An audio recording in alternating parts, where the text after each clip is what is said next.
Hello and welcome back to Absolute Nianema, the series that's sometimes about operators that have connections to the art of film. The reason why I said sometimes this time is because we're starting a very special series of videos, which is my way of thanking my viewers for supporting me during the U event and getting me this, well, frankly, really neat Nian plush. Basically, I gave the audience a chance to come onto the Discord and pick operators I would need to max level and then make videos on. In the end, only 4 people redeemed this reward because apparently no one wants to come hang out with me. By the way, you should come hang out on the Discord. It's half dead, but it's quite comfortable, and we got Neanimotes now. So anyway, the topics for the upcoming videos in the no particular order are the following: Viviana, Nightmare, Marcelie, and Alana. And we're starting with Alana for 2 reasons. She's the reason why I have a monster now, and I really like Artificers. And well, we got my best friend slash cousin Tama to thank for making me do this first, because, well, I denied their Logos pick, because fuck Logos, and then convinced them to swap off Harold to do Alana, but only if I promised to do Stainless for a video. You might think that's pathetic, but the joke's on them because I don't own Stainless yet, so she can't make me do a video on him just yet. And now she's forced to sit here and watch me talk about Artificers with one of the 3 Artificers I actually like. Well, it would be 4 if Stainless came home, but we'll see. Anyway, Alana is cool. Not only she's an Aussie like me. Doctor, just call me Lans like before. Sure, I'm on a break from the outback, but I brought my tradie skills with me. She used a giant pipe finch, I believe it's called. It might be a monkey finch as a weapon, which is always a based weapon pick, only being by any variation of a chainsaw and maybe a flail. And she's in the more interesting skill design present in the Artificer subclass. You see, what makes Artificers interesting to me is how their kits are designed based on their end goal, because you start to see design overlaps once you sort them into their subcategories. Basically, you got your defensive artificers with Roberta and Catherine, your offensive artificers with Windflit and Alana, and then Stainless in the Stainless category, because apparently being a 6-star artificer just makes you the Magellan of the group. Jack of fuck all, master of nothing. That's a joke, by the way. I actually don't know what Stainless does because his skills bewilder me, and my 6 brain cells just cannot comprehend all these words for each possible skill. Anyway, I like the defensive skill of Artificers because they give you a good combination of their supportive buff and good damage, while defensive Artificers are just more interested in becoming a wall. Like, if I wanted a wall, I would just use my Nian, thanks.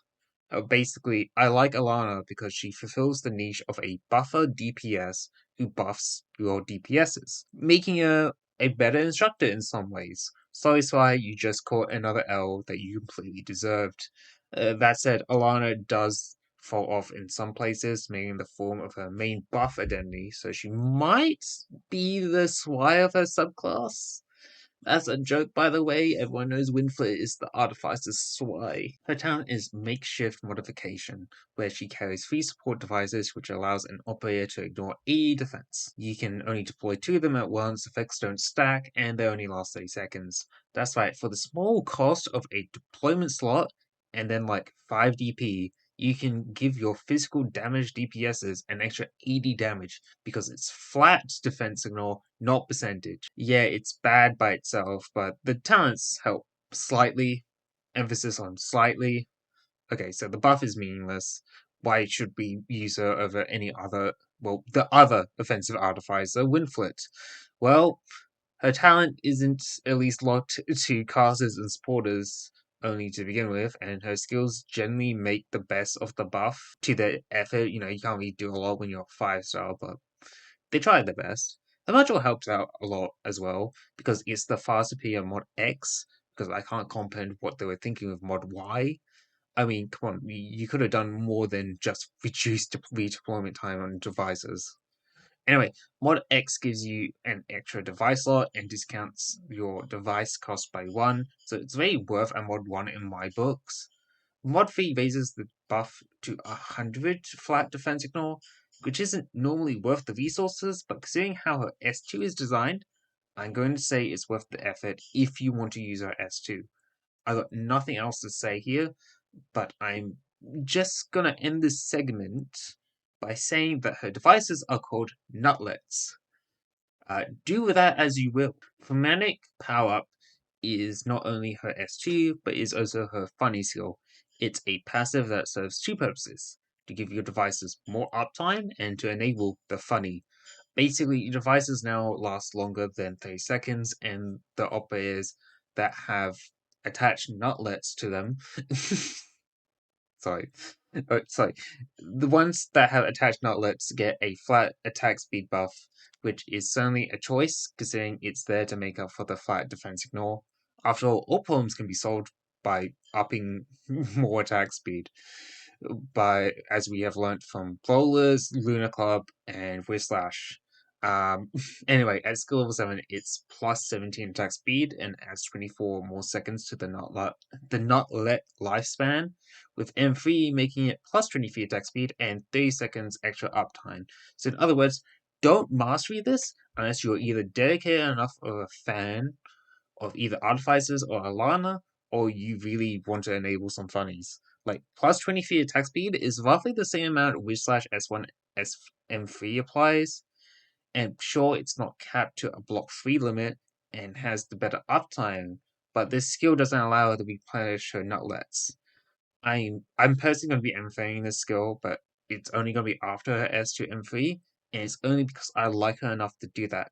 But look, don't let that discourage you from using it. Attack speed is an incredibly funny buff on some operators, and probably has niche uses on operators like Reapers and Blades who have on-hit healing. Hell, I can imagine this being a way to bypass operator skills who increase their own attack intervals while giving them a little more oomph with the defense ignore, but I personally don't think it's worth the effort, which is why I think it's the funny skill. Its overall usefulness and opportunity cost to use ultimately outweighs its upsides, so it's not.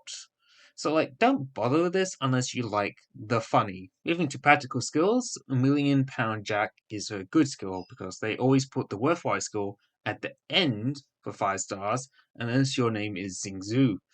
Um, shit, my cat just got fucking roasted by accident. Sorry. Anyway, this actually buffs her talent, which also cranks up her own damage output while letting her recover her nutlets.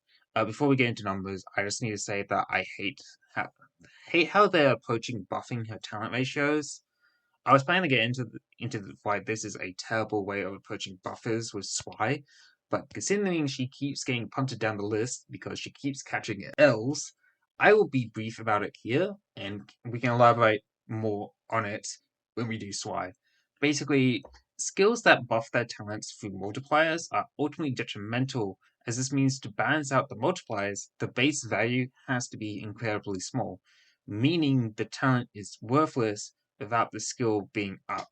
Alana S2 is thankfully on a very short downtime of 20 seconds, starting at M1, and also reaches its max uptime of 15 seconds with that M1, but that's still like at least 20 seconds of bad talent values. I just think HG needs to find a better balance between a good base talent value and a low enough multiplier on the skill that it doesn't make the value obscene in return when the skill is up.